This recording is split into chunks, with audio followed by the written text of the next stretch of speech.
Hey, it's Conrad Thompson, and you're listening to Foley is Pod. And, of course, we couldn't do it without the Hall of Famer, the hardcore legend himself, Mr. Mick Foley. Mick, how are you, man? I'm doing great, Conrad. And I think we're all open to differences in this field of podcasting, but people can decide for themselves what the best podcast is, where this one falls in that spectrum. But is there any doubt that we have the best podcast name? No, I think the name is number one, and I think the conversation's number one. I've had a blast so far. What's your experience been like so far? Man, I have really completely enjoyed it. You know, I swear, the last time we were in studio, when I left, I felt similar to when I used to have big matches. Wow. I had that great, post-show glow going on. Yeah. Yeah, it really felt good. And I texted our mutual friend Barry Bloom, and I think I used the same verbiage I did with you. I said, it feels like we're hitting a home run every time out.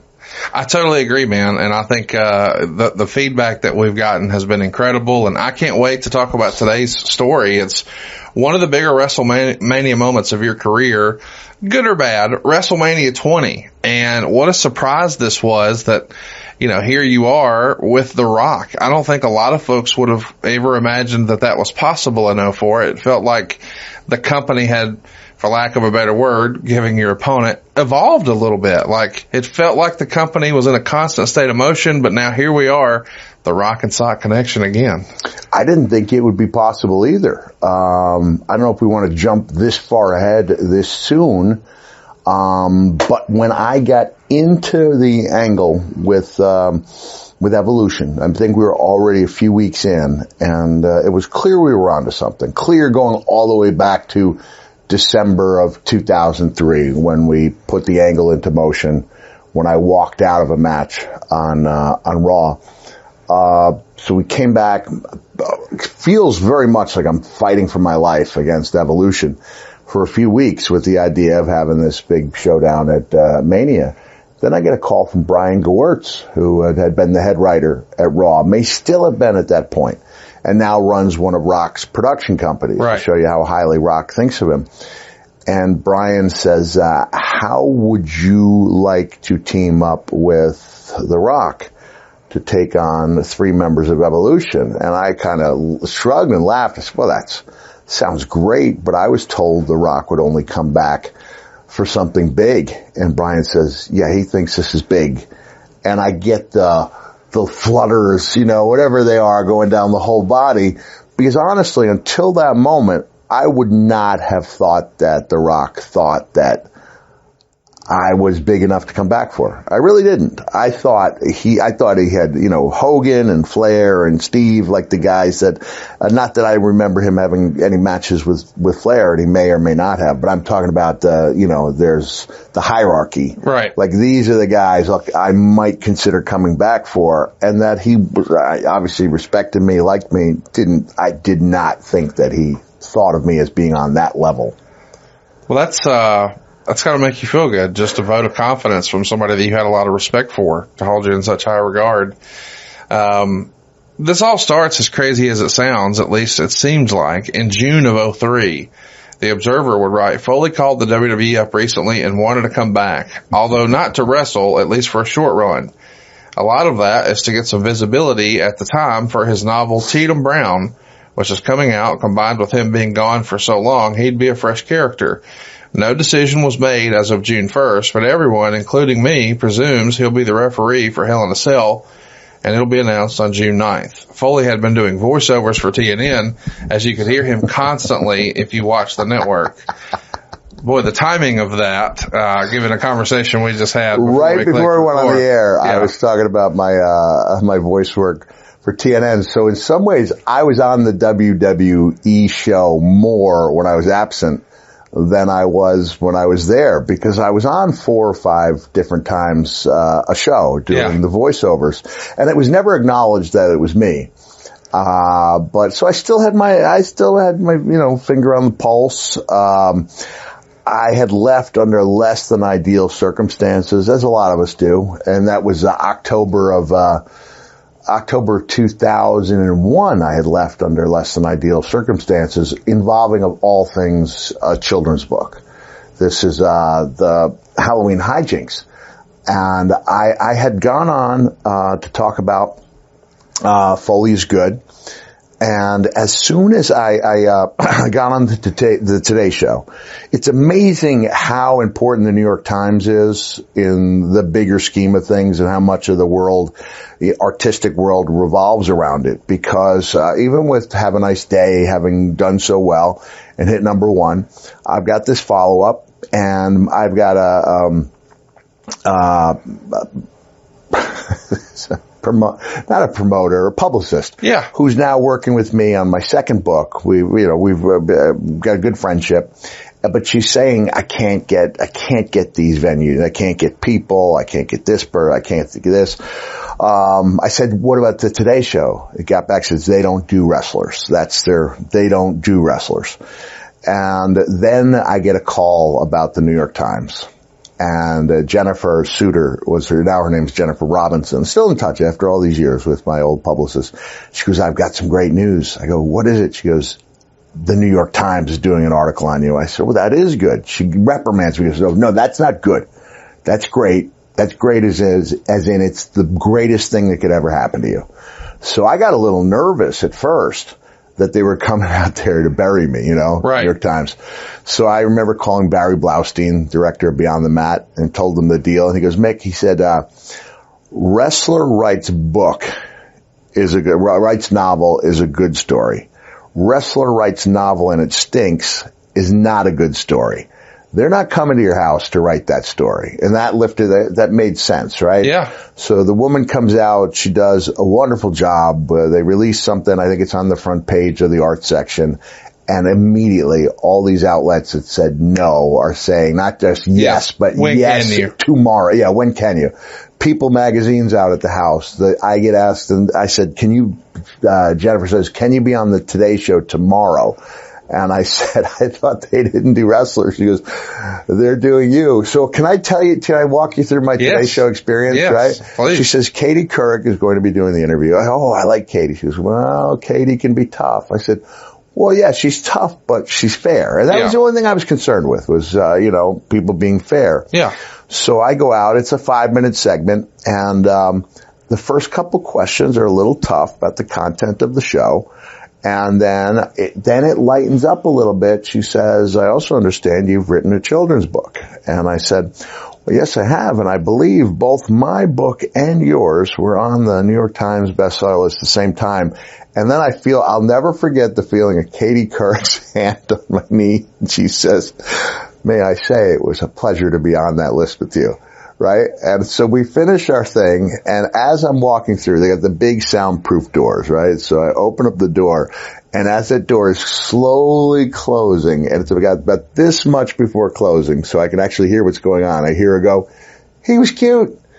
And I didn't take that to mean like, oh, he was hot cute, like cutie patootie was the word going around. Like, I just think she had an image in her mind of what a wrestler was going to be. Yeah.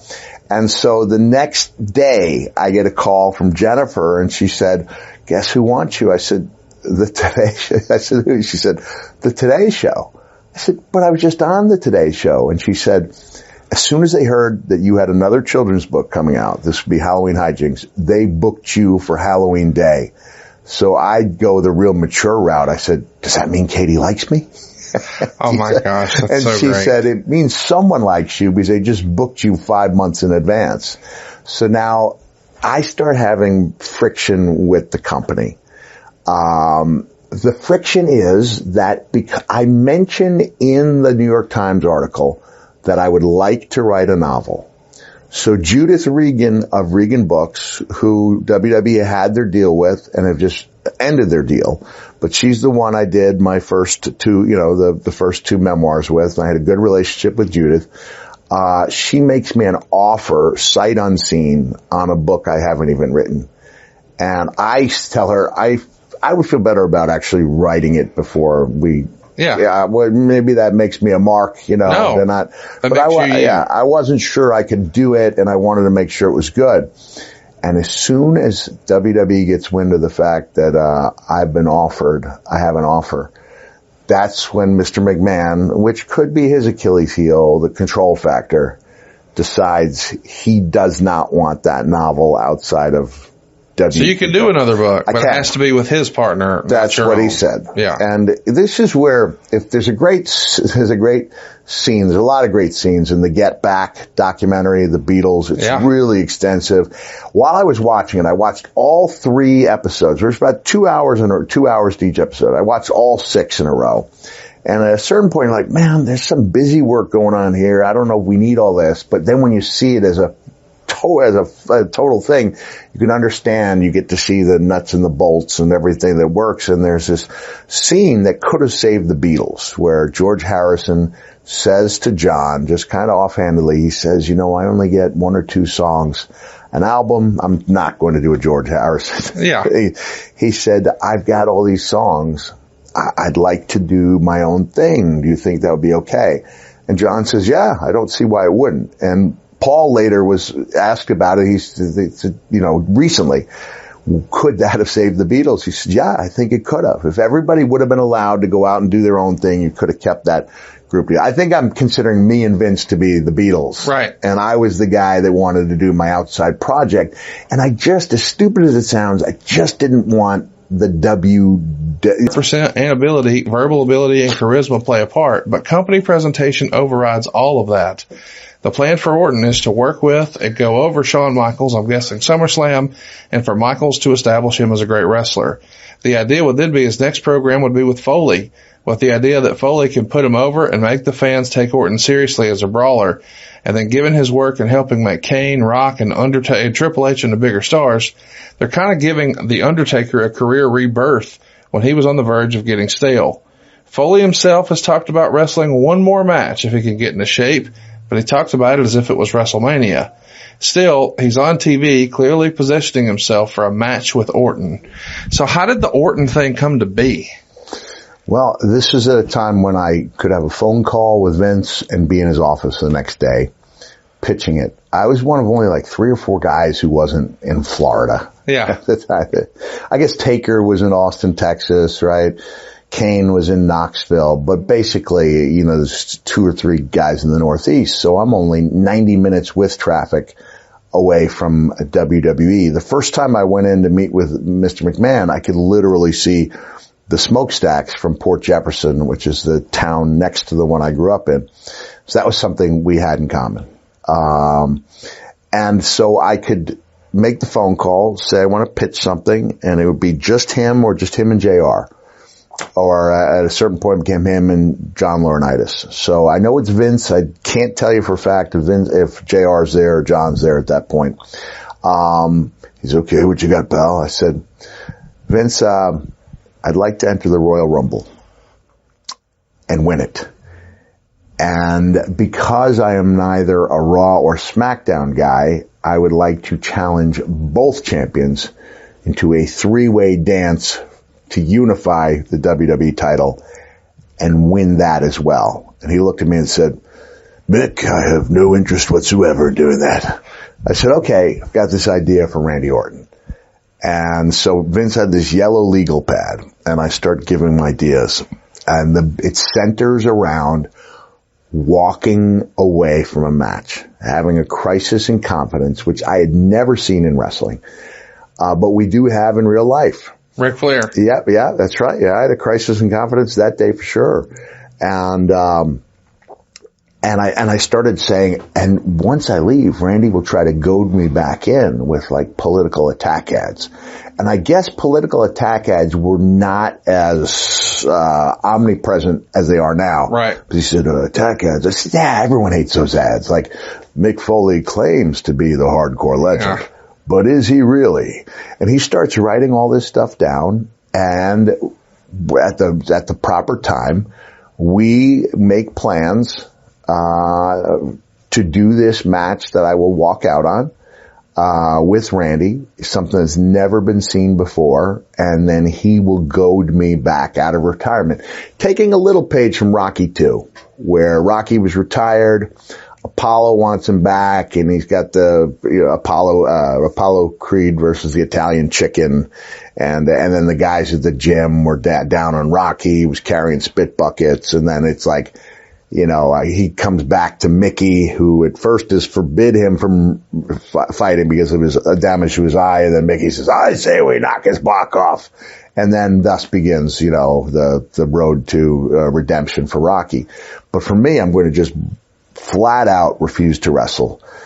But the night before we pull the trigger on that angle, Stephanie calls me and says, Mick, we're going to go a different way. I said, what different way? And she says, we're going to have Evolution jump you. I said, what happened to me backing out of the match? She said, my dad doesn't think the fans will ever forgive you. I said, let me talk to your dad.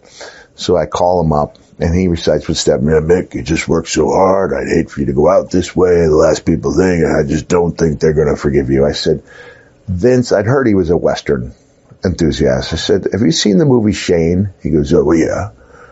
I said, go back and watch it and tell me how good that movie would have been if Shane accepts the challenge the first time. Because it's all about that movie's all about this former gunfighter rediscovering, finding that dark place in his soul that he's tried to hide for so long. If they just said, Shane, you gutless coward, all right. And now we're 30 minutes in and we've got no movie. And he said he's going to trust my judgment. He disagreed with me. He thought there was a good chance it would ruin my career, but that if I felt that strongly about it, he would let me do it my way. And then the big challenge became trying to talk Randy into hocking a loogie on me. He later became really adept at it, right? But that first time, he's like, man, Mick, I was like, Randy, you have to do it. And I think he said something about like that. Couldn't I just, I said, we got to be able to see it. If we can't see it, it's not as nearly as meaningful. And he was like, he was so against it because he didn't want to be that disrespectful. Right. And I said, you've got to do it. You've got to do it. And what was so fun was to be part of that whole building process. Because I guess I'll do the loogie first and then we'll talk about more of the building process, if that's all right. Yeah. We get in there and this is where I borrow a little bit from, the original Longest Yard with Burt Reynolds when Burt is contemplating putting the jersey back on and, leading the Mean Machine. And he asks an inmate who had been, I think, a former football player, and he was a lifer because he'd taken a swing at a guard. And Burt says, was it worth it? And he says, yeah, to me it was. So I'm in the role of Burt Reynolds, Shawn Michaels in the role of this grizzled, lifer. And I'm asking Shawn about coming back. I think it was the year before, against Triple H. And we do that. Was it worth it? And he goes, to me it was. And then real dramatically, I say, get me my flannel.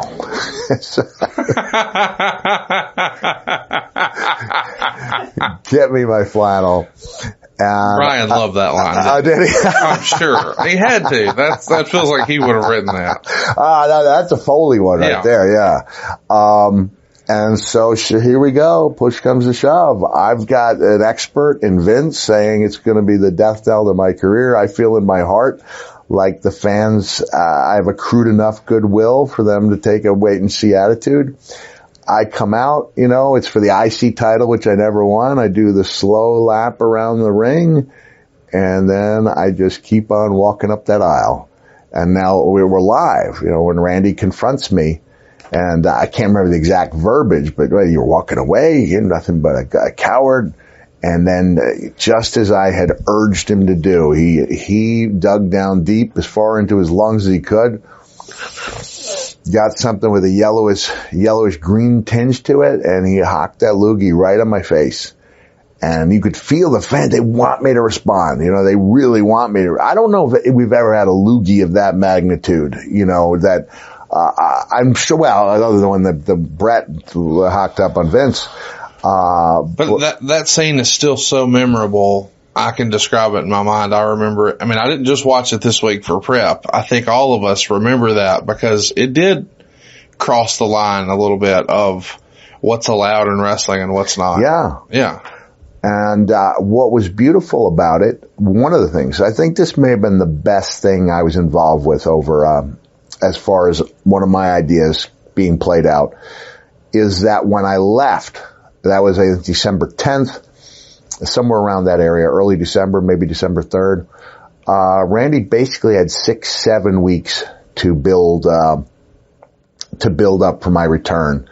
And that's when those political attack ads started airing. And not only did they do what I asked, they like went over what I would have thought possible, you know. And it was like, I think they concluded with going, the truth is Mick Foley is nothing more than a little bitch. Oh, wow. So I did come back at the Rumble. I think I had to eliminate Test backstage to get a spot. And then I told Randy, I said, man, we've got so much realism in this, angle. So when you and I exchange punches, let's really bring him in there. He's like, look at him. I said, yeah, make him real, man. People can tell the difference. And the thing about it, Conrad, is when we got out there, we were swinging for the fences. Nobody really could tell the difference. They look like crappy working punches, what they look like. And also, despite the fact that I've been training at that time for like 4 months, and I dropped about 40 pounds at that time. I would go from 330 to 270. And I worked a total of like 6 months by the time, worked to transform myself for a total of 6 months by the time that WrestleMania match took place. But even given that, I was blown up within 30 seconds. Within 30, because there's nothing like it, you know? It's right. One thing to be on a treadmill or a bike. It's another thing to be in there with the crowd and the nerves. So, despite the fact nobody could tell that the punches were real, and if anything looked worse than the working punches, it was intense, and it got us to that next level.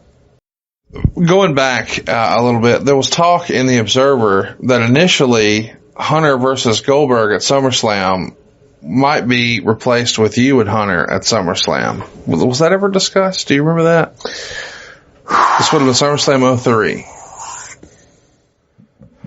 Yeah, vaguely, because Hunter and I had great chemistry, and even in setting the deal for the referee for his match with Kevin, the storyline was that in each of the 2 previous cell matches, maybe there had been 3 at that point, referees had been injured, and the referees were taking a stand saying the cell was too dangerous. And then Steve Austin was like, I've got a guy. So when I showed up, this is one of those things that on paper looks ridiculous. Though I have the power to count to 3, right? That no matter what happens, I'm going to be there when the dust clears, and I'm going to make that count. And so Triple H lays me out pretty authoritative fashion, with authority. And as he's walking up the aisle, I go, what? Yeah, I can still do it. Yeah, I can still do it. And he comes back, lays another beating on me, goes to walk away, and it's still 1, 2. It's those simple things, similar to what we did when I transformed from Mankind to Cactus Jack. Mm-hmm. And on one very definite level, I was just a guy taking a shirt off. But on another level, it was like a ghost from the past that appeared, and he sold it that way. So that's the way he sold me as a referee. So I can't remember for a fact or maybe they were thinking about that, without letting me know. I think, I was getting into some pretty good shape. Hunter was and still is a great ring general, with a good storyline. I think we could have had a good match. So June 23rd at MSG is Mick Foley Appreciation Night. The little kid in you had to think that was pretty damn nifty. I did, but this shows you how much WWE has grown, because at a certain point, they wanted to make that a Hall of Fame induction. Oh. Hall of Fame inductions weren't then in 2003 what they are now. Right. And they hadn't yet moved even to the theaters, let alone, I guess they may have been in theaters. They're out of the ballrooms into theaters, but not doing arenas. Yeah. It wasn't quite what it would become. And then I remember Steph saying, my dad's afraid it might look disrespectful to guys like Blassie and people of that time if we induct a guy at 35. I think I was 35 at the time. And I went, okay, he said, we're going to make it like a hardcore appreciation night. And one thing I regret is that Crash Holly wasn't on the list. It wasn't like I made the list. I wanted Terry Funk to be there. And Terry, went on to be a great promo between me and Terry in 2006. Terry wanted to be compensated for making that long trip. And when I found that out, I said, what about Terry? And Stephanie went, man, God, I don't know how to tell you this, but Terry wanted a lot of money to come in. And that hurt my feelings. It legit did. And we later aired it out in a really good video, in 2006, where I said it was the last thing I did. I was going to get on my hands and knees and crawl over to Amarillo, Texas and spit on Terry's grave. It was a heavy interview. For another time, another place, we'll talk about it. But it was turned into a celebration at the Garden. I wish Crash had been there. It really hurt him that he wasn't there. But I was basically just looking at the list I was given, and then I said, what about Terry Funk to add to it? But it was Al Snow, and it was Rob Van Dam, and I don't know who else was there. But it was, a little appreciation night. It was really cool. Did the wife and kids come and everybody? I wish they had. Because they were definitely at home, because I believe I ended my appreciation night by being thrown down a flight of stairs. I believe I did. I don't think those sentences have ever touched in history until just now. Can't just. That'd be like having a birthday party without somebody's face in a cake. You're going to have an appreciation night. You're going to leave only getting yourself over? No, that's not our way. It's not the Foley way. Right. So as long as you're going to leave, you might as well get thrown down a flight of stairs. And so they had to find the hardcore belt. They had to place a call to Tommy Dreamer, who had it over his mantle. So Tommy brings it in, and it might as well be like encased in in stone, because this plexiglass is thick. It's very ungiving.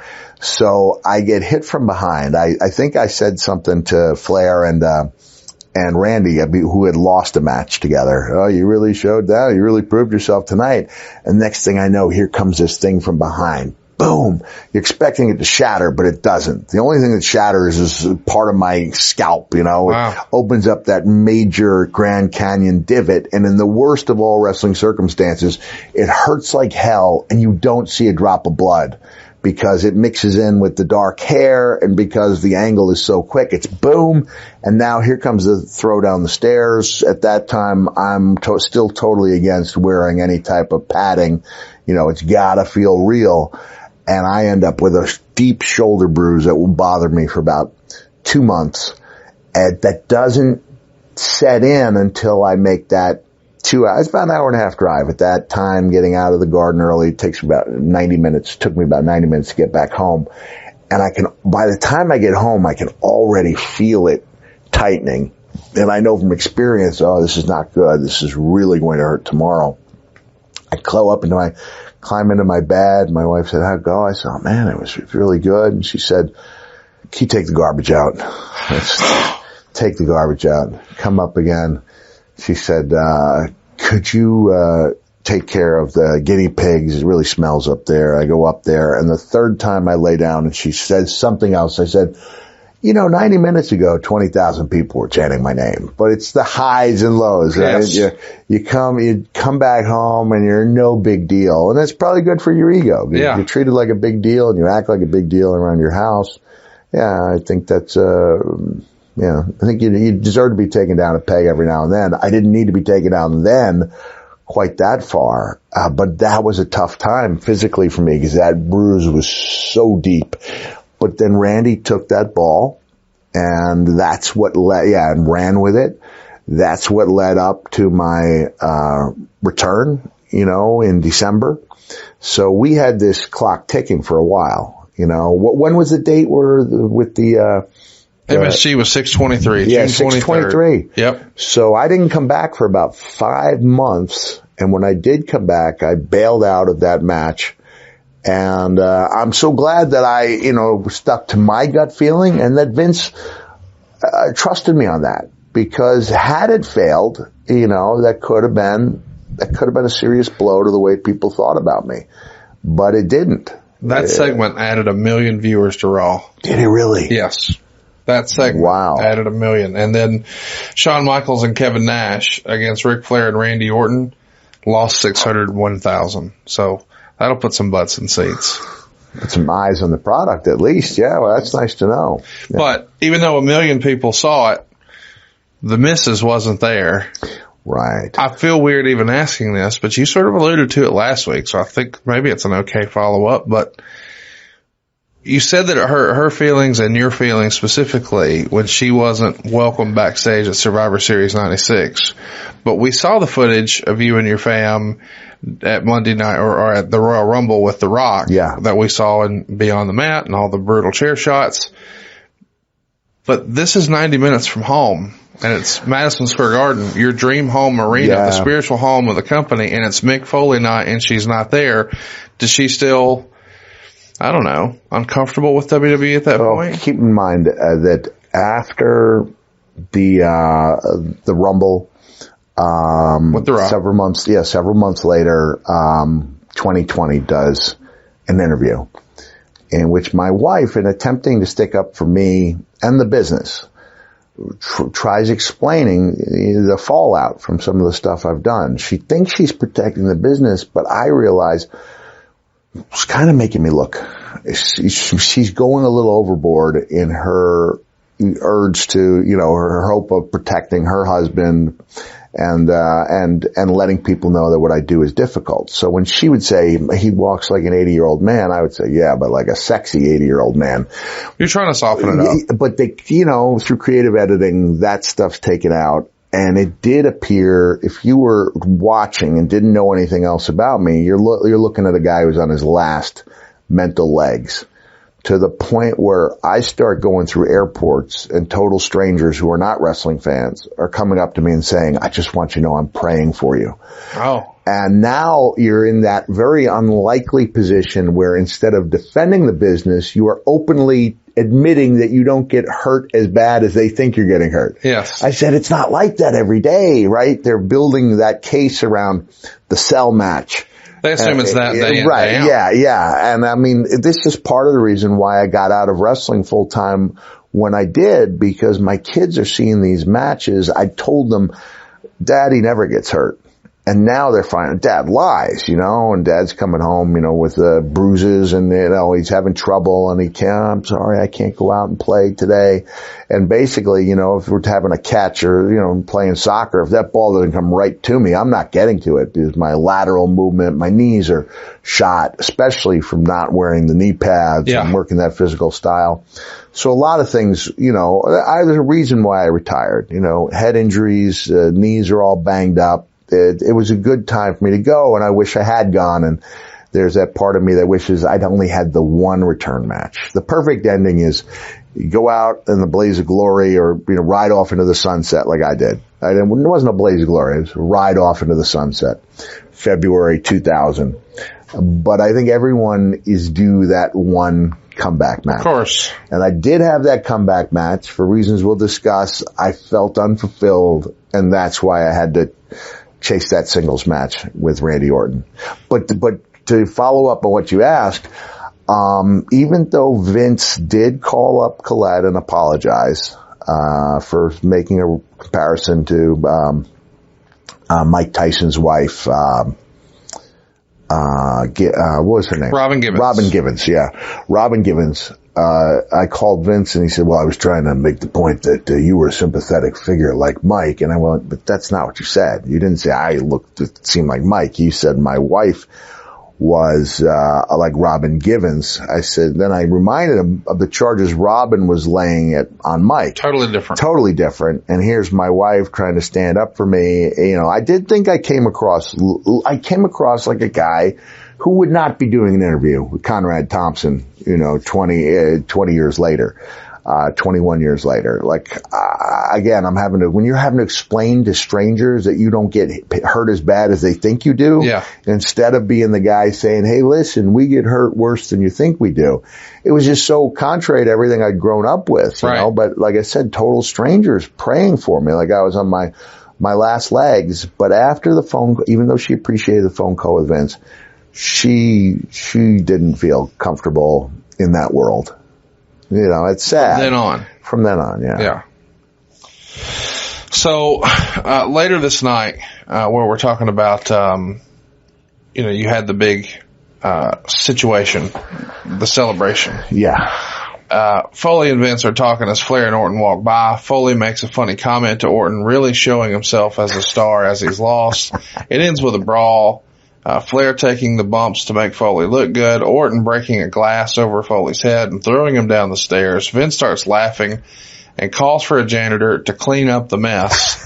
So the fall that you sort of broke down with the deep shoulder bruise, Vince is involved in all of this, and I'm just wanting to know, creatively, did he let you sort of have it your way? I mean, these days we hear that, and who knows what to believe. I'm not there, and most weeks you're not, but somebody comes over and says, hey, here's your dialogue today. Yeah. But this was your idea, and they tried to change it, and you dug your heels in and sold Vince on, okay, we're going to try it. So does he acquiesce to all of your little stuff? He doesn't acquiesce to everything.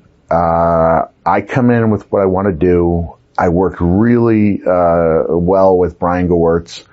I think at that time, even if you knew what you wanted to say, they would have to type it up and get it approved. You'd make little tweaks. They would change things, usually for the better. You know, like they would explain why they were doing this. And no doubt that I was a guy who needed a little guidance, a little editing when it came to some of my ideas. And I really felt like I should be beaten down, especially when I get wind of The Rock, who's eventually going to come to my rescue. I guess what I'm driving at is, does Vince say, could we throw you down the stairs, Mick? No, that would be my idea. That would be all me. Okay. Yeah, that'd be all me. They might have said, what can we do to you, pal? Yeah. So it had to be something good. But like I said, it was that Sherman tank of a plexiglass case that Tommy Dreamer delivered to WWE that just, it was like a 12-stitch type of thing. You didn't see a drop of blood. I think it was Bruce who told me afterwards, man, you're bleeding really bad, but it's just blending into what at that time was long dark hair. So this is all supposed to be part of a way to promote a book. No, at this point, I know the book isn't, the book's not going to set the world on fire. I embarked on a really ambitious 30-city tour. You don't get paid for a book tour. First of all, you don't get paid. You do get your travel reimbursed, and you are put up at amazingly nice hotels with an unlimited food budget. And my publicist calls me and says, we're concerned that you're not eating. And I said, well, I'm eating. It's just I bring some stuff with me as protein bars. I go to a deli. And she said, you can eat it whatever you like. I said, you have to understand the way I broke in. I can't eat $50 scrambled eggs no matter who's paying for it. So whereas other guys rack up, those. The Vader bills. Yeah, the Vader bills. I'm handing in expenses for $10, $12, and they're concerned that I'm not eating. Yeah. Because I just thought, no, man, I can't do that. Yeah. Can't do that. So, I bring all of this up because. Well, what I want to say is, it was clear to me 2 weeks in that this book was not flying off shelves. Tatum Brown. And that the WWE was helping push the appearances, which is really nice. They put it on their schedule, which really made a difference because I didn't have any social media at that time. And so these signings. So Tatum Brown, is this back with Vince? Tatum Brown I wrote during my absence. I'm saying as far as the distribution. You told us. No. It's going to be my own thing. Okay. They give it a plug.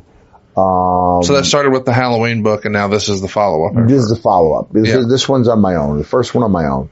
And looking back on it, would it have hurt me at all to have it? done by WWE? No. It probably would have even helped it, but it was really important to me to do my own thing. Yeah. You know, it's just like when a solo artist goes out there and they want to... You gotta try it. And I'm glad I did. I wrote the 2 novels, written a handful of short stories since then. It's nice to know that I can write something, you know. Did you know about my big gift to my family for Christmas? No. I'll have to bring it to you it is a 150,000 word family memoir. Wow. In beautiful leather, and there are only 25 copies, none of which will ever be sold. Wow. And that was my gift to my family. They're just stories of me as a dad, very little wrestling in there. And when my kids opened it, they were aware I was working on some stories. They were not aware that I was writing an honest to goodness memoir, beautiful photos in it. It took probably 500 hours of my time, between 400 and 500 hours. Wow. And it will never sell a copy. So I do love writing. I love it. And I do understand that, even though I had a lot of success with the first 2, that the numbers that you put up should not alter how you personally feel about a project. So I'm really proud of the novel I wrote, but I just want to get back to saying, no, once I got into the thick of things and got involved, I'm doing it because I've got the bug.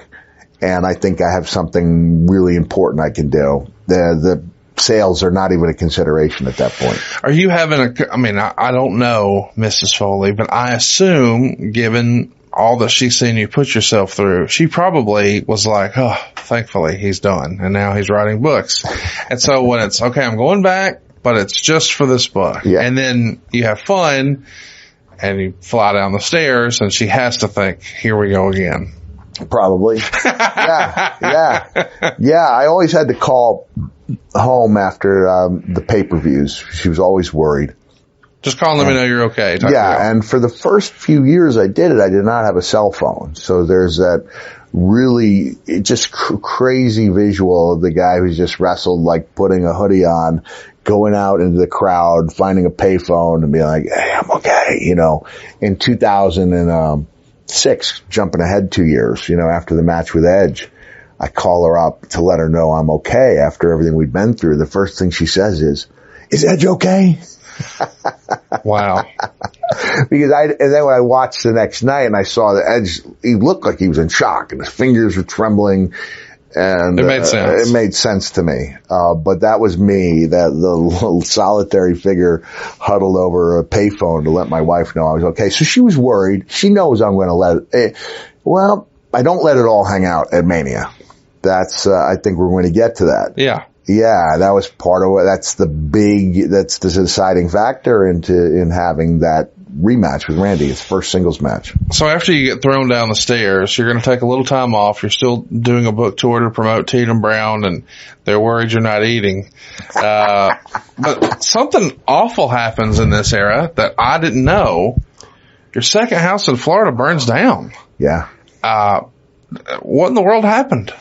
We moved from Florida because I never call anyone else a mark. I usually say marking out in a positive way. We are allowed to mark out. In a sense, we all mark out, or we wouldn't be listening to podcasts. Yes. We wouldn't be tuning in, especially to shows that make us angry half the time anyway. But this is, I find this out, this is May 2001, I think. May 2001, I think, was when I find out about the fire. I might be off, but my recollection is it was on publication day of Foley is Good. And, we realized we have, the Today Show coming up. I'm going to do a signing in my hometown. Everything's going great. I have been told that, Lynn Brent would like to speak to me, Lynn in Talent Relations. And when my wife asked me what for, I said, I think they're going to ask if I can be in the main event of SummerSlam. So yeah, there really was something to what you were saying. And I remember calling Lynn and she goes, Cactus? I said, yeah. She goes, Cactus? I said, yes, Cactus? She goes, I don't know how to tell you this, but your house burned down. So this is the house we moved to because I was such a mark. I thought I really was the WWF commissioner.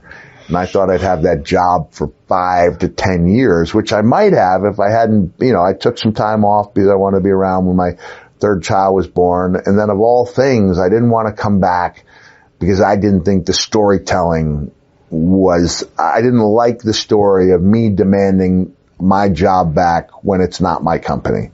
What percentage of fans would have looked down on me because I was demanding my job back? The answer is probably 0. Yeah. For some reason, I didn't think that an employee, you serve at the pleasure of Vince McMahon in that job, which is why I never got upset when I was let go, replaced as general manager. Having my hip surgery, I'd been told the job would be there waiting for me when I got back, and it wasn't. But that's his prerogative, right? If he sees a shinier toy in Kurt Angle, that's great. I realize I serve at his pleasure. And it was the same thing with that company. But I thought that's not a realistic storyline. I should have done it because I think I was always the boy who cried wolf. After telling Vince I would do the match with him at Mania, which would have been a good, not necessarily a good match, a big match, and a match I would have been well compensated for. And I just felt like I'd had the big send-off. I did not want to come back. I felt like I'd embarrassed myself by coming back so quickly, even though it was for a WrestleMania main event. And I really, truly wanted to be retired until I started getting the itch. And the itch came after reffing that Cell match and seeing the reaction and realizing that, as I was dropping weight and get down below 300, now I'm 280, and at 270, I was moving around pretty good. And I was working hard, and I felt like I could go. Felt like I had something to contribute. And lo and behold, The Rock wants to team up with me, and now we have something that's really catching fire. And where I might get some controversy is I tend to downplay my importance on shows. You think? Perhaps a little bit. When you proudly proclaim yourself to be Mr. in your house, you're kind of downplaying. Sure. But I will go on record as saying that no matter what the main event was declared, and admitting that there were a couple of incredible matches that our match did not approach, and in terms of being memorable, I thought Rock and I teaming up against Evolution was as important as anything else on that card. Yeah, it was big time. To the point where if you go back and you watch the Raw where Shawn Michaels is in the ring, they're actually chanting my name. Yes. The week before Rock returns. And when Rock returned in the venue outside of Atlanta, and he came to the rescue, it was like, man, the table has been set, and this is a big time thing. I wonder why Rock didn't say anything. It was his first time back in a while. They put us on first, which should in no way diminish what your spot on the card is when it comes to payoffs. But that's the one that I will argue we were as important as anything on that card by virtue of the reactions we were getting, Rock returning, and what that was going to do for Randy, and a very young Dave Bautista too. Any more detail on what the hell happened with your house that burned down? Yeah. Man, I knew one of the pilots who I'd met at a USO function. He said he was doing maneuvers, and he comes over and says, man, fires shooting up into the air. He got back and they said, that was Mick Foley's house. So I think it was somebody was renting the house, and it was a stove fire or whatever the case might be. So insurance did take care of it. There was nothing suspicious about it. I mean, none of your stuff was there. Most of my stuff was out. I mean, I may have lost some albums, but it was really sad because it was 4 of the best years of my life, that we spent there. I just drove by there on my way to New Orleans. I stayed in Navarre, Florida. And I drove by. Is that where it was, Navarre? Yeah, Navarre, wow. yeah. That's where my parents were married. No kidding, yeah. And I know you said that when people make the vacation, they just head down straight for the Panhandle. Absolutely, yeah. So we loved it. I mean, when I moved there, I did take into consideration, every once in a while, I remind my wife about the extra hours that were spent. But it's about 3 or 4 hours every week extra that you're still more like 6 hours because you drive 3 hours one day, 3 hours. And you add up 6 extra hours a week times 50 times 4. Actually, about 2.5 months of my life were spent on layovers or connecting flights. But that's where Colette wanted to live, and I wanted to make her happy, and that's something I gladly did. And if I had realized that this commissioner job was not my gig to have, then we probably would have never moved. And the thinking at the time, I don't know, I'm just asking, is if you live in the Northeast, you can just ride with Vince, so you're home every night? Not that I would ride with Vince, but a lot of it had to do with me being so I was not the commissioner in the sense I didn't make rulings. I had nothing to do with finances. But I was the commissioner in the sense that I was somebody who was one of the faces of the company. A centerpiece on the show. A centerpiece on the show, and they also brought me other places. At that time, they had their site-based entertainment complex, which the rest of us would call a restaurant, right? Yes. The WWE Times Square. And they were asking me on a very regular basis to come up to New York. So because I was on Central Time Zone from a small airport, in order to get to New York, I'd have to leave the night before, and I'd be gone for, say, 36 hours. And when I lived, when I lived on Long Island, now it's a 6 hour. I'm down for 6 hours, so I'm gaining over a full day. Yes. And at that time, there was such a premium on being a dad and wanting to see every single thing, that I could. And knowing that we had a new child on the way, I wanted to be around, I could make up my schedule. But also, because of the popularity of WWE, and because I was the only one of those, building block guys who was available on weekends, I was putting on as many miles, if not more, in that year that followed. Yeah. For good money too. We talked a few weeks ago about my match with Triple H and how I was actually in Huntsville at a car show the night before, which I should not have been, right? I should have absolutely been at that hotel in New York, getting ready for, the best send-off possible. But there's still that feeling of having to make hay while the sun shines, and you don't know how long it's going to be shining. So I was going every which way, flying all over the country, doing a lot of work for WWE overseas as well. Did a promotional tour for them in Australia, Southeast Asia, Singapore, Malaysia, Indonesia. So I was out and about, and it was a good time, but it was a lot of work went into being. I want to mention, Randy Orton keeps this all alive while you're not on TV, bringing you up in promos. Yep. And then you actually appeared on the short-lived WWE program Confidential. And you disclosed in the interview that when you were written out in 2001 with Vince, there were some true feelings. I mean, you're sort of pulling the curtain back on a WWE program. Was that uncomfortable to do?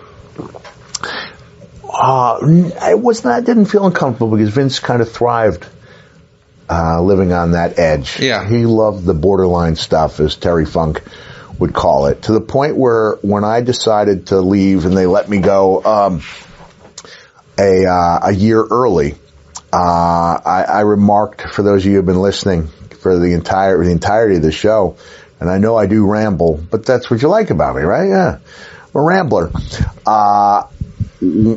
I called Jim and I said that, I wanted to make sure that you guys could conclude the storyline. I'd do whatever you wanted to do over the next few weeks to bring it to a close. So they flew me into Charlotte, picked me up in a limo, brought me to a private airport, put me on the plane just to fire me. And that's where I said something about, Vince, I'm part of the reason you own this plane.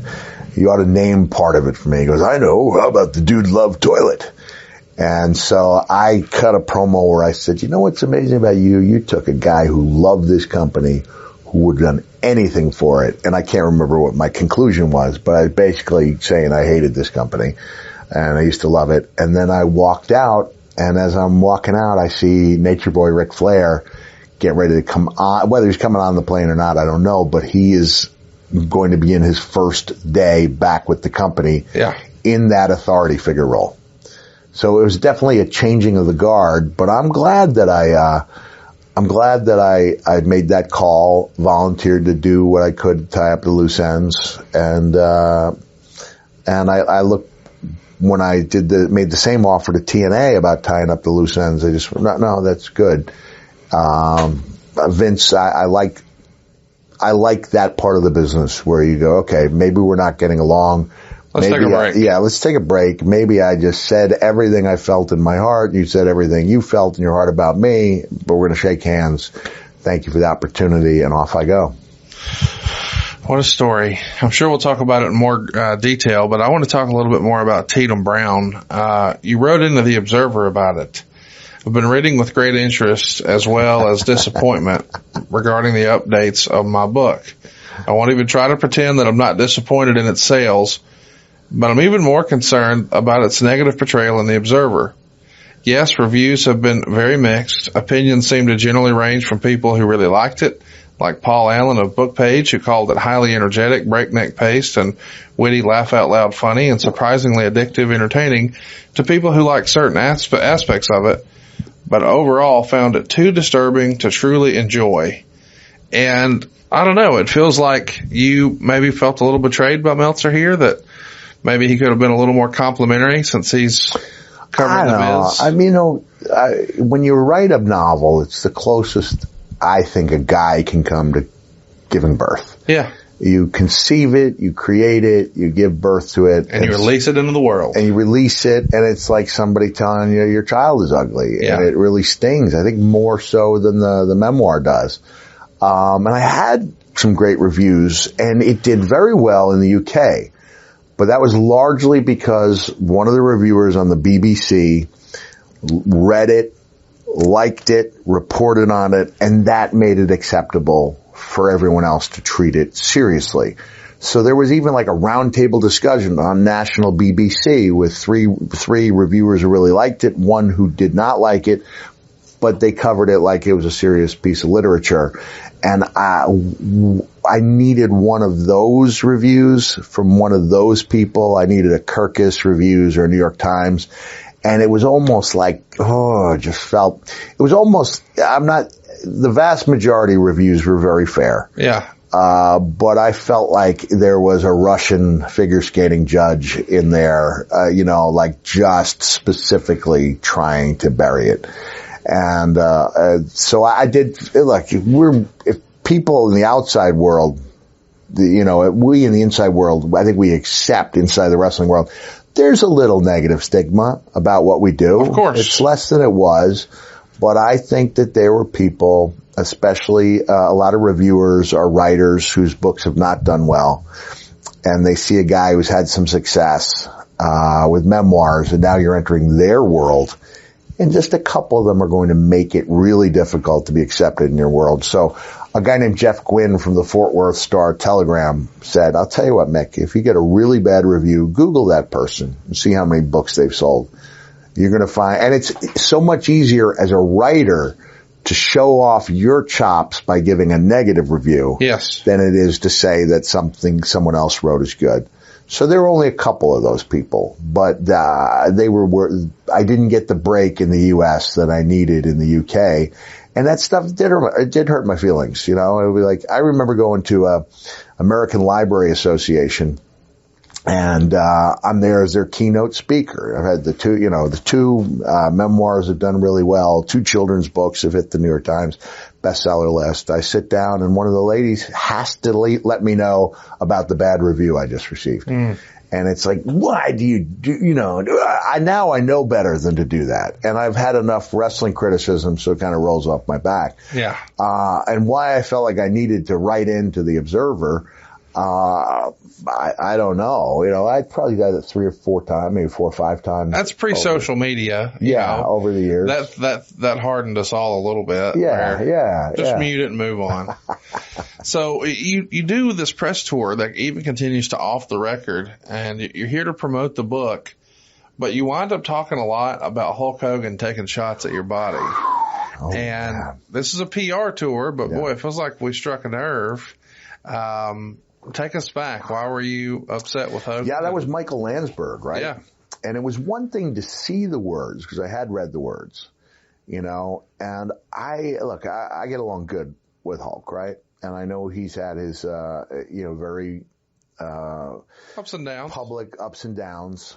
And I think he's a good person who's said a few things that obviously regrettable. Yeah.